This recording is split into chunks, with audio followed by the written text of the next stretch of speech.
The village of Harmony, Indiana, a peaceful valley surrounded by rolling hills, there was a small village called Harmony. Harmony was a special place where everyone knew each other and lived like one big family. The villagers worked together, helping each other with their daily tasks and celebrating together during festivals. One sunny morning, a young girl named Lucy woke up early.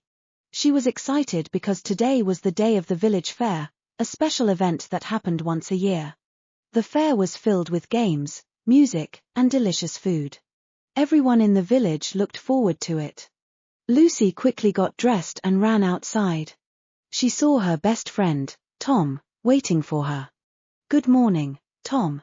Are you ready for the fair?" she asked. Tom smiled. "Good morning, Lucy. I can't wait. Let's go to the village square and see what's happening." They ran to the village square, which was already bustling with activity. Colorful banners and balloons decorated the area, and the air was filled with the sound of laughter and music. The villagers were setting up stalls with homemade treats, handmade crafts, and fun games. Lucy and Tom decided to help their friend Emma, who was setting up a stall with her mother. Emma's stall had freshly baked bread, cookies, and cakes. The sweet smell made Lucy and Tom's mouths water. "Hi, Emma. Everything looks delicious," Lucy said. "Thanks, Lucy. Do you want to help us set up?" Emma asked. "Of course," Tom replied. They worked together, arranging the baked goods and decorating the stall. Soon, everything was ready, and people started to come over to buy the treats.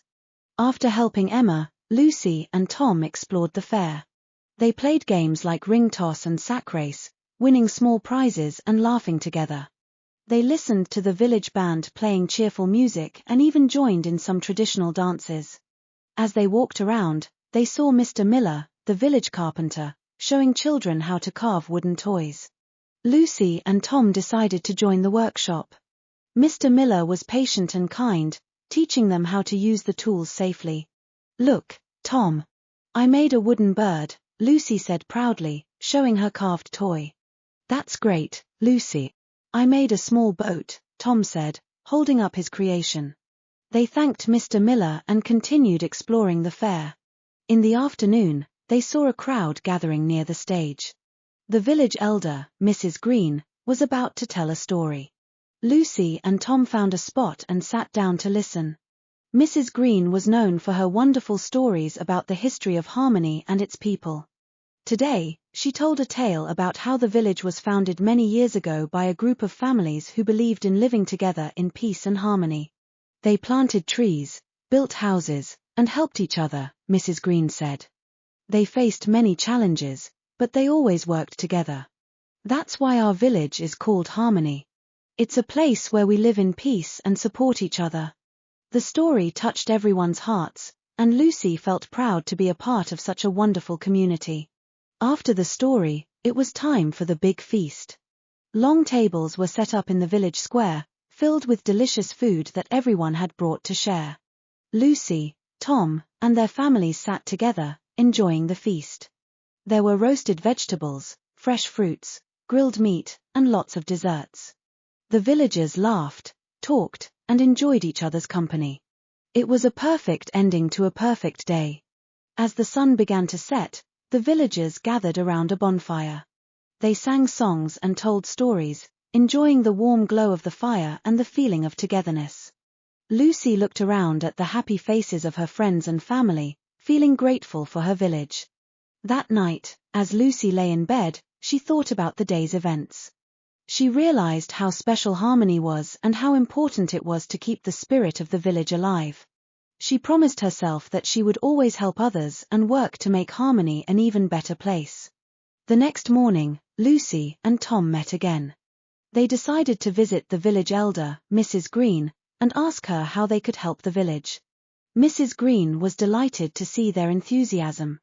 "Lucy, Tom, you can help in many ways. You can plant trees, clean the river, and help your neighbors with their tasks. Every small act of kindness makes a big difference," she said. Inspired by her words, Lucy and Tom started a project to plant new trees around the village. They gathered their friends and worked together, digging holes, planting saplings, and watering them. The villagers were proud of their efforts and joined in to help. As the weeks passed, the trees grew, and so did the sense of community and harmony. The children continued to find new ways to help, from organizing cleanup days to helping the elderly with their chores.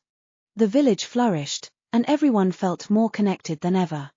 The story of Lucy, Tom, and their friends spread throughout the village. It reminded everyone of the importance of working together and helping each other. Harmony became a shining example of what a close-knit community could achieve.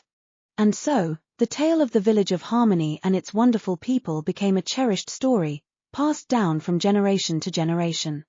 It was a reminder that when people come together with love and kindness, they can create a beautiful, peaceful place to live.